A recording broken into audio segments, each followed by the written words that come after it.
So I'm going to start with two poems that are kind of like post-election. One was written, intentionally to be post-election. The first one I'm about to read wasn't, but fits. It's called Overturned. What did you hear that got you talking raw? You got that low cloud look. Got that got that heart-nicked stare. Like the floor got voted from under your feet. Like someone told you a story, maybe the wrong story. Palm trees where there should be pine. And now you doubt everything. Don't you hate doubting everything? There's an unease the body radiates when it can't put a finger on a lie. You got that pickle winks, my friend. You look like you lost the directions to where you from.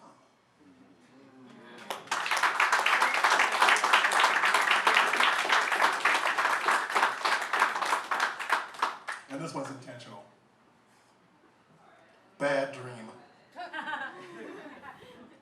It's like waking up, but not waking up.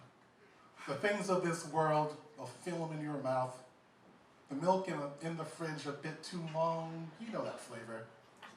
You're walking in a thrift shop, how did you get here? And the thought occurs as you check the price tags that everything you see once had a glory before the rust set in, was once connected to something bigger whose story is now gone forever. Then you wake up, but you don't wake up. And you walk to a coffee shop. What happened? Everyone there shivers and sips and shivers. How did you all win in a coffee shop? How come this coffee doesn't work? The bad taste in the cup.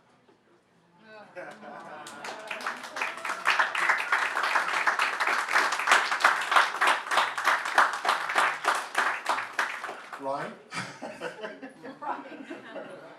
So since brutal imagination was mentioned, I'm going to read some poems from that cycle, so you guys know that what that is. And as Laura explained, it's actually about the imaginary black man that Susan Smith invented to take the blame for the murder of her two children. She actually put them in a car and took the car to a local lake and pushed the car into the lake and then jumped out and watched the car sink. And then ran away from the scene, crossed the road to the first house she came to. And in my mind, there was no way of knowing this. In my mind, as she's walking across the road towards that lighted house, she's forming the guy in her mind, right? How big is he? What's his skin tone? Is he doing the? And she's getting the perk together in her mind, so that when she gets to the door and bangs on the door frantically, someone killed my son, I kidnapped my babies. She's got it all together, right? From the ether, from the id, from our golem is now loose in the world. And he lasted for 9 days before they cracked her story. And the premise is that if that guy is all in our imaginations, then for those 9 days, he's alive. And if he's alive, what would he be able to tell us if he could talk? So most of the poems are in the voice of that guy. I'm not going to read all the poems. How I Got Born. Though it's common belief that Susan Smith willed me alive at the moment her babies sank into the lake. When called, I come. My job is to get things done. I am piecemeal. I make my living by taking things. So now, a mother needs me clothing, hand-me-downs, and a knit cap. Whatever. We arrive bereaved on a stranger's step. Baby, may weep. Poor child. My heart Susan Smith has invented me because nobody else in town will do what she needs me to do. I mean, jump in an idling car and drive off with two sad and frightened kids in the back. Like a bad lover, she has given me a poisoned heart. It pounds both our ribs. Black, angry, nothing but business.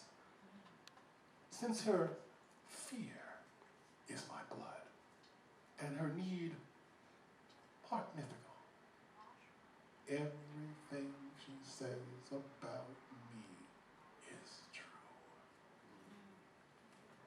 Who am I? Who are you, mister? One of the boys asked from the eternal back seat. And here is the one good thing. If I am alive, then so briefly are they.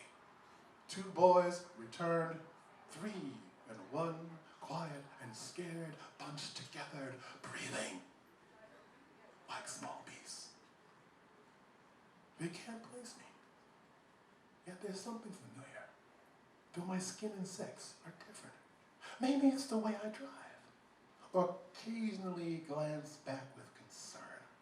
Maybe it's the mixed blessing someone, perhaps circumstance, has given us.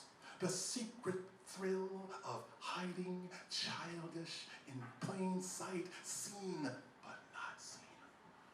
As if suddenly given the power to move through walls, to know every secret without permission.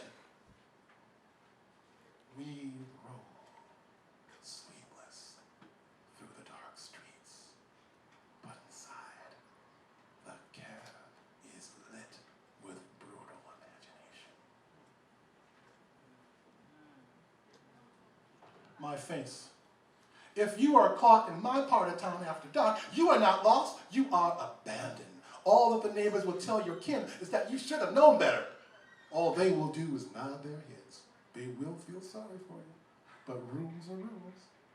And when you were of a certain age, someone pointed a finger in the wrong direction and said, all they do is fuck and drink. All they're good for ain't worth a shit. You recall me now to the police artist. It wasn't really my face that stared back that day, but it was that look. Where am I? Looking for Michael and Alex means that the bushes have not whispered, that the trees hold only shade, that the lake still insists on being a lake.